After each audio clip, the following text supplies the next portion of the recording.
A paz do Senhor Jesus. Tudo bem? Tudo bem? Tudo bem mesmo? Tudo bem, tudo bem. Assim espero, né? Na presença de Deus, tudo bem. A presença de Deus não é dentro de quatro paredes. Deus é onipresente e Ele está em todo lugar ao mesmo tempo.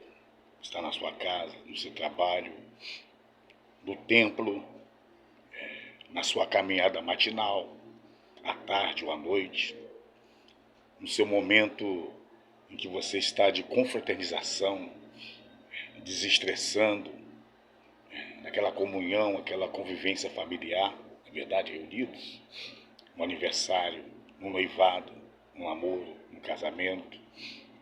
Deus, Ele está presente em tudo. Nessa introdução, quero estudar contigo. A Bíblia é para ser estudada, analisada, contextualizada dentro da hermenêutica e da exegética. E aqui no segundo livro de Moisés, é o livro de Êxodo, quer dizer saída, mudança, uma transição, sair de um lugar para outro. O êxodo é uma mudança. E no capítulo 20, Moisés estava no Monte Horebe recebendo as instruções de Deus. E a primeira coisa que Deus pediu para Moisés falar para o povo ele é o Deus, olha só, eu sou o Senhor teu Deus, que te tirei da terra do Egito, da casa da servidão. O Egito foi uma casa de escravidão. Esse povo hebreu escolhido, os descendentes de Abraão, Isaac e Jacó, eles ficaram nessa casa, ou nesse país, nesse império egípcio, 430 anos como escravo. Eles viveram aqui, se multiplicaram, e agora, se nós vemos o contexto, voltando um pouquinho atrás, vê que Deus escolheu um homem chamado Moisés. E Moisés foi lá na casa da servidão, lá no Egito, nesse país, enfrentou o faraó, enfrentou o rei do Egito.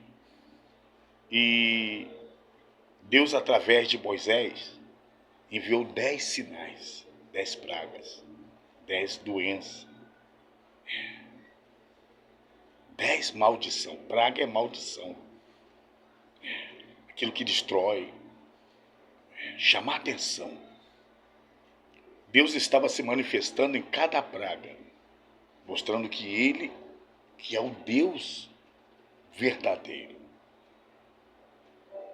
não é o Deus imaginário, onde as pessoas imaginam que Deus é um boneco de barro, que Deus está no crucifixo, que Deus está no sinal da cruz, que Deus está em rituais. Não. Deus é espírito. Importa que seus adoradores o adorem em espírito e em verdade. E agora Deus está orientando Moisés.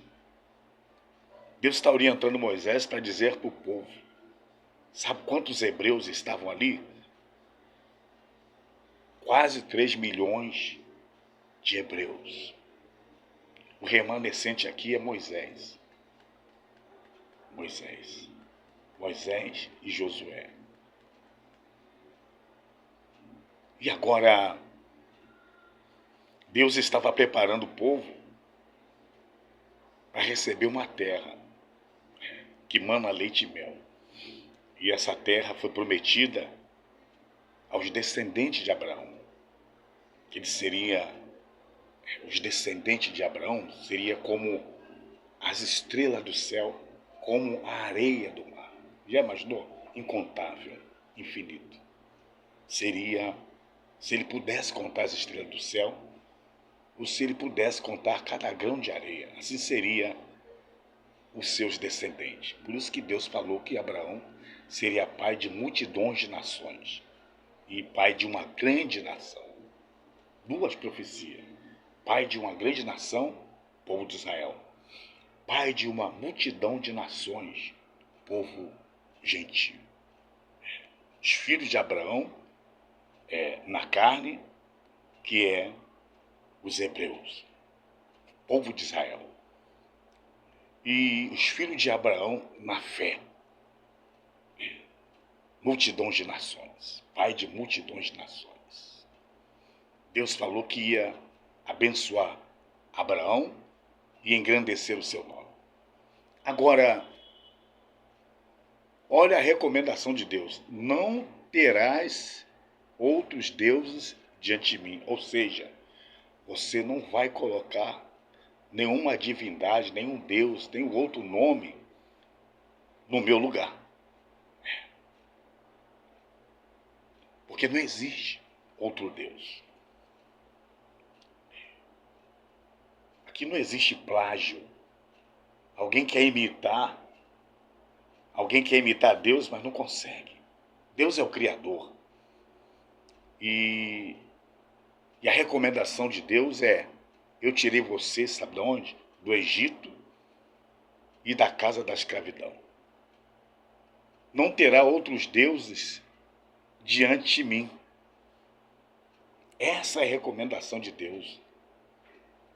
Deus não é politeísta. Deus está em toda a religião, não. Deus não é religião. Deus é o Senhor dos exércitos. E Deus aqui escolhe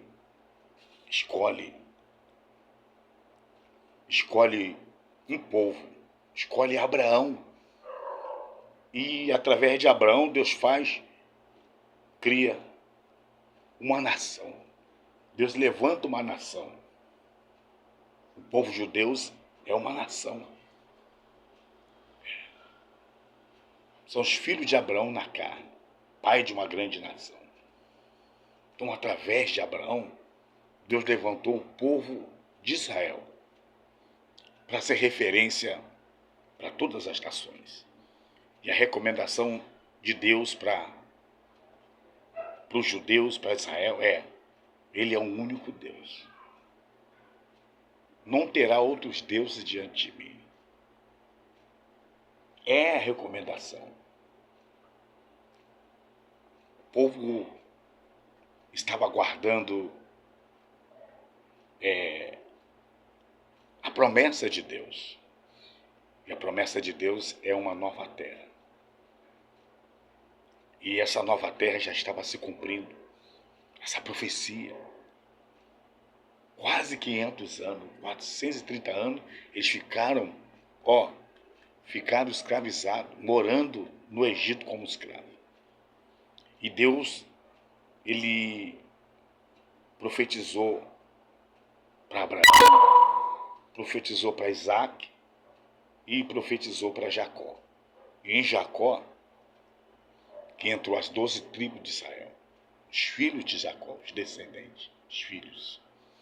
E lá eles procriaram, expandiram, cresceram e ficaram uma grande nação. 3 milhões de hebreus. Hein? Deus agora manda 10 pragas. Deus abre o mar vermelho. Deus dá água para o povo. Deus se manifesta numa coluna de fogo à noite e numa nuvem cobrindo o seu povo. E Deus agora manda Moisés subir no monte e dar os detalhes para ele.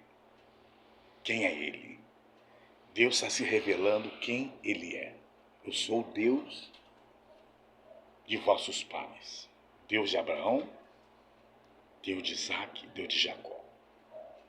Eu sou o Deus que tirou vocês do Egito e da casa da escravidão.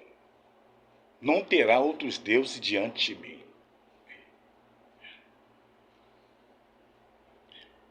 É Deus que te cura. É o Deus que prospera a nossa vida.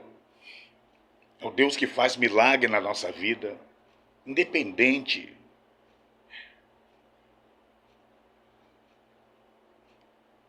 Deus quer que você seja fiel a Ele. E Deus aqui estava recomendando para o povo de Israel: não terá outros deuses diante de mim. Porque as outras nações, cada uma tinha seus deuses. Imaginário. O diabo sempre trabalhou para confundir a mente das pessoas. O diabo abençoa muita gente, mas uma benção falsa. O diabo dá um certo livramento para algumas pessoas, mas um livramento falso. Tem um preço. O diabo não tem nada. O diabo não criou nada. O diabo criou o mal. O diabo criou a mentira. Quem te alimenta é Deus. Quem te dá saúde é Deus. Quem te dá o livramento é Deus. Quem guarda a sua vida é Deus.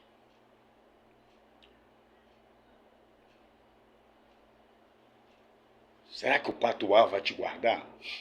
Será que o teu corpo fechado vai ficar fechado mesmo? Será que essa segurança que você contrata é o suficiente? Não. Não terá outros deuses diante de mim. Você está confiando em quem? No homem ou no sobrenatural de Deus? Deus não precisa do homem. Deus não precisa da sua ideia. Deus não precisa de conselho. Deus não precisa de explicações. Ele é onisciente, ele sabe. Ele é ontem, é hoje e será eternamente. Ele sabe que o dia que você nasceu, ele sabe como você vai viver, ele sabe as tuas escolhas, a tua decisão, e ele sabe o dia que você vai a óbito, como você vai morrer.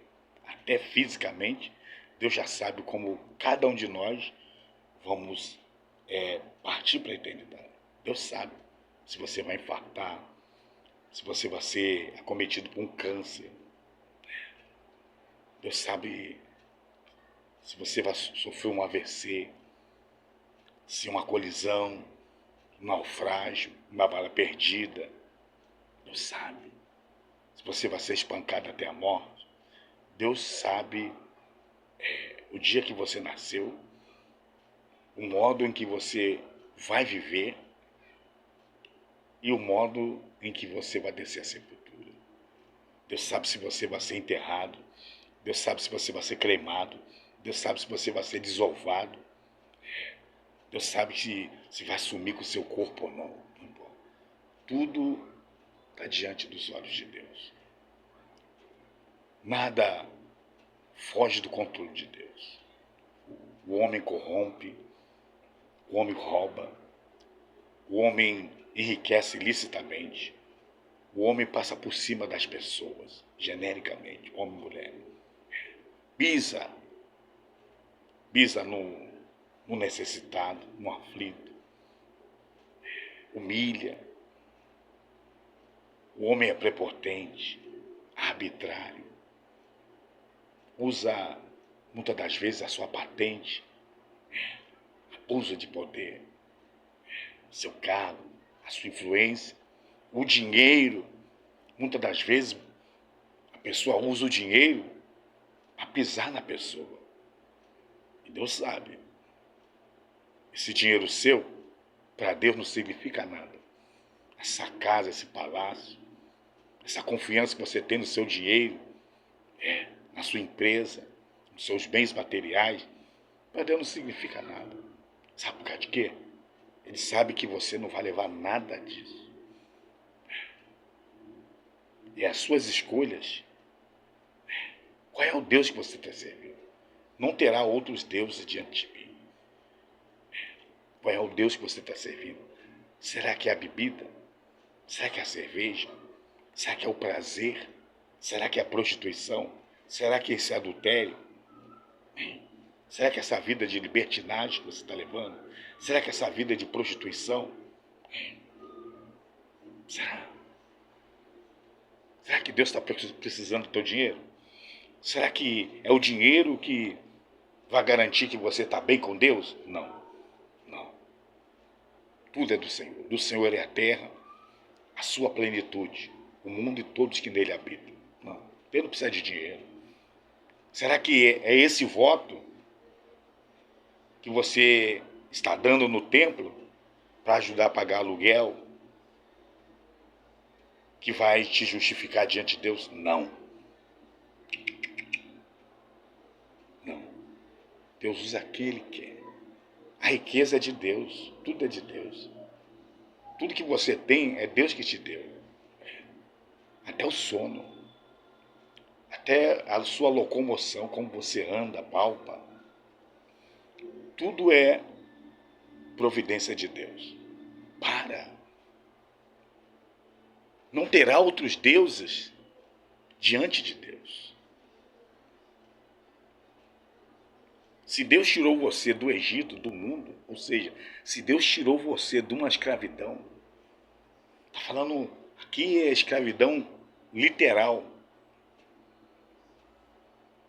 Aqui era uma escravidão num país, num império, uma escravidão, um domínio de um homem que dominava 3 milhões de hebreus, mais o seu povo. E Deus livrou o seu povo dessa escravidão. Só que, fazendo um trocadilho, parafraseando, Deus está dizendo: eu tirei você do Egito. Linguagem de figura. Deus tirou você das mãos do imperador desse século, Satanás. Deus tirou você de uma casa da servidão. Você era escravo. Escravo do cigarro, da bebida, do palavrão, do adultério, da prostituição. Escravo.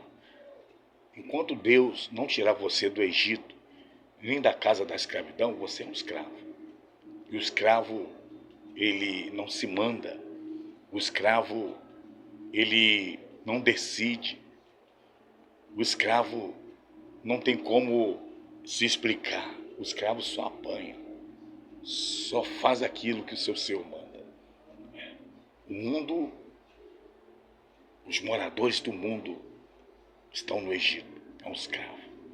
Tem um que domina, o Deus desse século, D minúsculo. Ele domina esse mundo. O prazer da carne. Aquele que engana. Aquele que dá uma sensação que está tudo bem, né? Você só vai saber que você foi enganado nesse império quando você passar para a eternidade. A Bíblia diz que o mundo passa e as suas concupiscências, mas aqueles que fazem a vontade de Deus permanecem para sempre. Você está adorando quem? Não terá outros deuses diante de mim. A Bíblia está dizendo: eu sou o Deus que tirei você do Egito, mundo. Tirei você da casa da escravidão, domínio das trevas. E agora, a recomendação: não terá outros deuses diante de mim. Ou seja, você não vai colocar outro nome para substituir. Eu sou insubstituível. Deus é insubstituível. Ele é único. Jesus, quando ressuscitou, ele expressou em São Mateus, capítulo 28, verso 9: é-me dado todo o poder no céu e na terra. Ele é o único Deus que pode te livrar da condenação eterna. Jesus falou: eu sou o caminho, a verdade e a vida. E ninguém vem ao Pai senão por mim. Jesus, ele é o caminho. O único Deus. Não terá outros nomes. Não terá outro nome. O outro nome não substitui aquele que pode salvar a sua vida. Escapa-te por tua vida. Não olhe para trás e não pare no caminho. Prepara-te, ó Israel, para encontrar com o Senhor teu Deus. Que Deus te abençoe sua vida. Deus te abençoe a sua família. Reflita nessa palavra. Essa palavra não é do presbítero Zé Maria. Essa palavra é vinda do coração de Deus para o seu coração. Deus não está preocupado com o teu ouro, tua prata, os bens materiais. Deus está preocupado com você. Minha é a prata, minha é o ouro, diz o Senhor dos Exércitos. Ou seja, tudo é do Senhor. Que Deus abençoe sua vida. Um forte abraço. E querendo Deus, em outra oportunidade, estarei aqui nesse humilde lugar, falando da palavra de Deus e do amor de Deus e alertando a você. Jesus está voltando. Jesus em breve vem. E Maranata, ora vem, Senhor Jesus. Amém.